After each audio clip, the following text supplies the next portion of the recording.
All right, everyone, get ready for a case that is just heartbreaking, but it's also really strange. The story of Martray Coles, 19 years old, talented artist. It seemed like he had a bright future ahead of him, and then all of a sudden, gone. Poof. Yeah. We're going to be looking at police reports, court documents, firsthand accounts, really trying to figure out how this could have happened. What makes this case so interesting is that it starts off like, a normal missing persons report. But right away, there's just something about the family that's not quite right. Like, investigators get this feeling that something is off. Yeah. Like something's just not right. It all starts in March 2017 at Martray's dad's place. Yeah. And he's texting his girlfriend, Ashlyn, saying, "Be right back." Pretty normal stuff, right, for a young couple. Yeah. But then, nothing. Martray vanishes, like literally disappears. That last text message, it's not just a random detail, right? It's like it highlights this creepy contrast between, everyday life, like just normal texting, and then the sudden, unexplained disappearance. Right, exactly. And it's his sisters, Michelle and one of his other sisters, who really start to get this feeling like something's seriously wrong. They can't reach Martray, so they confront their dad, Maurice, and Maurice's live-in girlfriend, Denise. But the answers they get are just like vague, evasive, which just makes them even more worried. So I can only imagine. You're already worried sick, right? And the adults who are supposed to, reassure you they're acting all strange, it's textbook how in these cases, the people closest to the missing person become, people the investigators look at really carefully. Oh, yeah, absolutely. And then there's this, all right, get this, Martray's shoes and his laptop bag are still in his room. Like, if you're just taking off, wouldn't you take those things with you? Totally, yeah. It makes it seem like he wasn't planning to be gone very long at all, which makes his disappearance even more mysterious. Right. And then there's this whole email thing. Ashlyn, Martray's girlfriend, she finds this email. And it looks like it's from Martray saying he just up and decided to go to Kohl University in Florida. Kohl was like his dream art school. So at first, it's like, okay, maybe. Oh, clever, right. Like, Yeah. whoever sent that email, they knew about Martray's dreams, and they used that to make up a cover story that almost sounds believable. Yeah, exactly. But Ashlyn, she's a smart cookie. She does some digging. And, well, the email was fake. It wasn't from the university. It was just a regular Gmail address. So somebody's going through a lot of trouble to make it look like Martray just took off on his own. So that's a sign, right, that someone's trying to mislead everyone who's trying to find Martray. For sure. So Michelle, one of Martray's sisters, she's like, nope, I'm not buying this. And she files a missing persons report. But even the police, they think Maurice and Denise are acting really weird. Right. Like, they just don't seem that worried that Martray is missing. Right, that lack of concern. That's a big red flag for investigators. It makes you wonder what they might be hiding. A few weeks after Martray disappears, they find his body in a plastic bin, bound. And there's this weird substance all over him. So it's a homicide now. Yeah, that changes everything. Now, it's not about finding Martray, it's about finding his killer. And as they start digging into everything, there's this incident, seemed totally unrelated at the time, but now... You mean the alarm call at the Kohl's house? Yeah. A few weeks before, the police went there and Denise's 12-year-old daughter was acting really scared. Exactly. Seems like just a random thing back then, but now the investigators think it might be connected to Martray's disappearance. So did the 12-year-old tell the police what was going on? Not right away, no. Is a few weeks later, she had an interview with the police, and away from her older sister, LaToya, she told them, well, a pretty horrifying story. Okay, what did she say? She told them she saw her mom, Denise, and her older sister, LaToya, suffocating Martray in his room.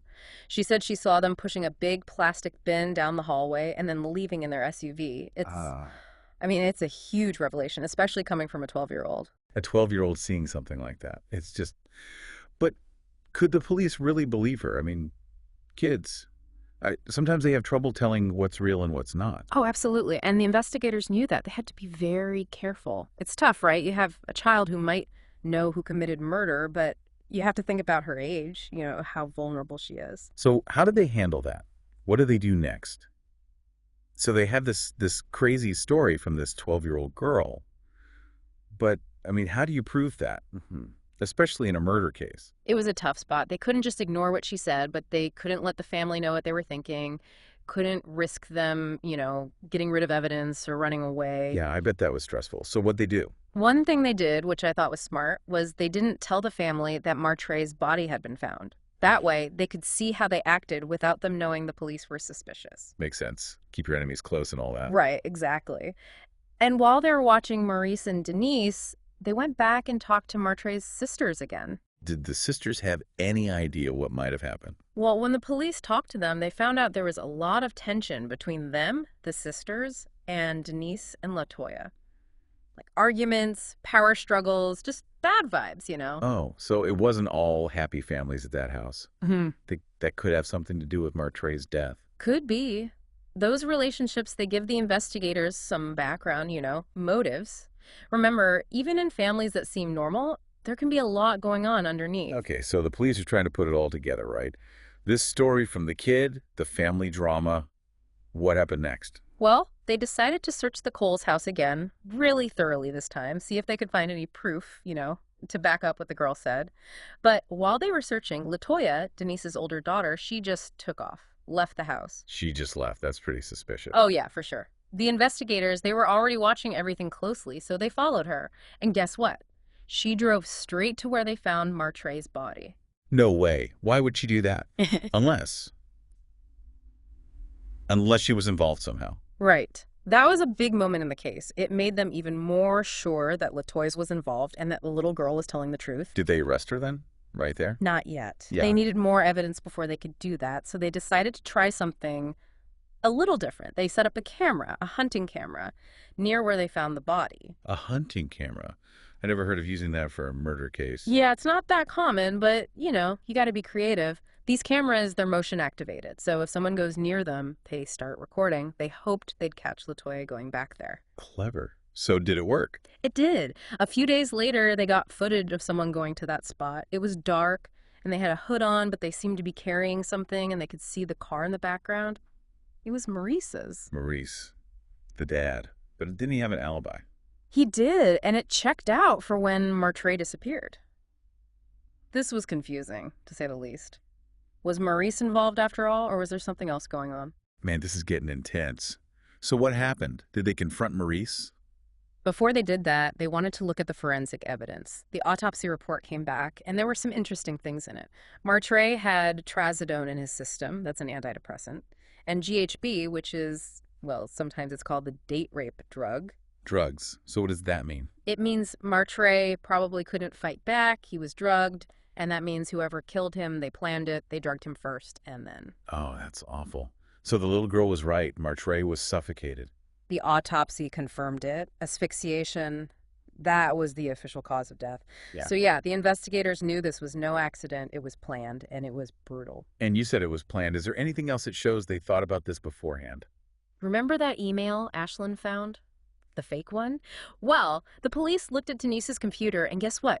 She was the one who created that fake email account. Wow. So she was trying to cover up Martray's disappearance from the beginning. Yeah, she wanted to throw everyone off the trail, make it seem like he'd run off. That definitely made the police think she was involved. Yeah, and then they got Denise and LaToya's phone records, and guess what? They were at all the important places, like where they found Martray's body. Yeah, phones. Yeah. They can tell a whole story. And that story, along with all the other evidence, didn't look good for Denise and LaToya. So the police finally had enough. Yep. They arrested Denise and LaToya and charged them with murder and conspiracy to commit murder. So that meant going to court, and that's a whole other story. Right. So now we have a 12-year-old who saw it happen, family secrets, and a mother and daughter who might go to prison. What happened at the trial? Did they confess? Well, Denise, she said she didn't do it, but when the police were questioning her, she slipped up. She asked them, "Where's Trey?" Trey. Wasn't that Martray's nickname? It was. She probably didn't even realize she said it. But that little slip, it told them she knew more than she was saying. So the police had a lot of evidence, but, I mean, having a 12-year-old as a witness, that's going to be hard in court. It is. The prosecutors, they knew the girl's story was important, but they also knew it could be tough. The defense lawyers, they try to make the jury think kids aren't reliable, that they make things up, that they're easily influenced. Did they do that in this case? Oh, for sure. They tried to say the 12-year-old wasn't telling the truth. Maybe someone told her what to say. But the prosecutors were ready for that. They were very careful about how they presented her story, showed that she always said the same thing, and that what she remembered matched the evidence. So what happened? Were they found guilty? In Denise's case, the first trial, the jury couldn't agree on a verdict. You're kidding. So close. And then, what happened next? The judge decided to have separate trials for Denise and Latoya. They thought maybe that would help the jury decide. But then, this is wild, Martray's dad, Maurice, he contacted the police. Maurice, the one with the alibi. The one who didn't seem to care that much when Martray was missing. What did he want? This is where it gets really interesting. Maurice told the police he'd been keeping a secret about Denise, her behavior, and why she might have wanted Martray gone. Okay, now I gotta know. Yeah. What did he tell them? Maurice said Denise was really controlling and jealous, especially about Martray's mother, his ex-wife, who had passed away. He said Denise wanted to get rid of anything that reminded him of his first wife, like she was a threat, even though she was dead. Whoa. Sounds like Denise had some serious problems. But what does that have to do with Martray? Maurice said Denise saw Martray as, well, a reminder of his past love, an inconvenience, like he was in the way of her controlling their relationship. Wait, are you saying she might have had Martray killed just because he reminded Maurice of his dead wife? That's just... No, right? But it fits with what Maurice said about her being controlling and wanting to erase the past. Jealousy. It can make people do terrible things. So did that change things at the second trial? Big time. The prosecutors used what Maurice said to show the jury what Denise was like and why she might have done it. And then they had one more piece of evidence. Her cell phone. Her phone. What was on it? Remember that purse Maurice gave the police? Denise's phone was in it. And that phone, it had a lot of bad stuff on it. Okay, I need to hear this. What did they find?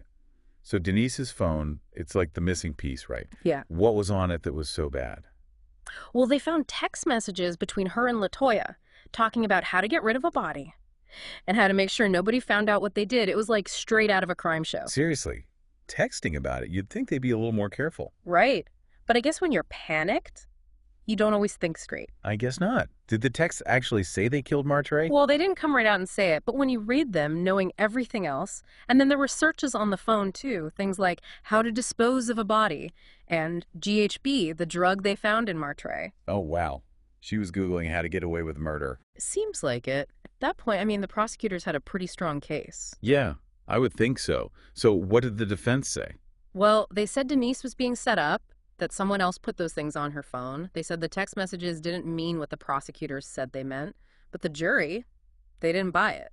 I can see why not. So what happened? The jury found Denise guilty of first-degree murder. Life in prison, no parole. Wow. So Martray's family got justice, but it's just so sad for everyone. What about Latoya? What happened to her? Her trial, that was a little more complicated. The 12-year-old, she was older now, of course, and Yeah.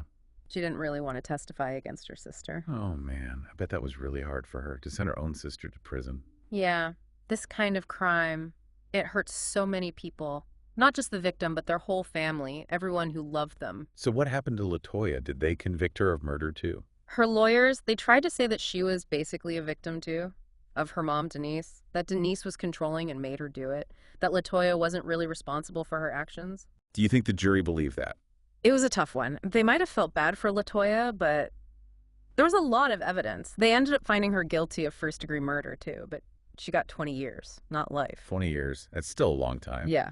But at least, there's a chance you can change her life. It's just, it's hard to believe someone would kill another person just because they were inconvenient. It makes you think how much darkness is out there. It's scary, isn't it, this whole case? It just shows how important mental health is and how important it is to talk to each other in families.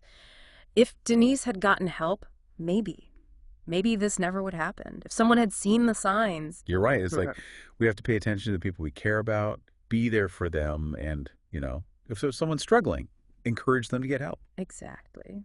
And Martray's story, it reminds us that life is precious. He had plans, dreams, and it was all taken away.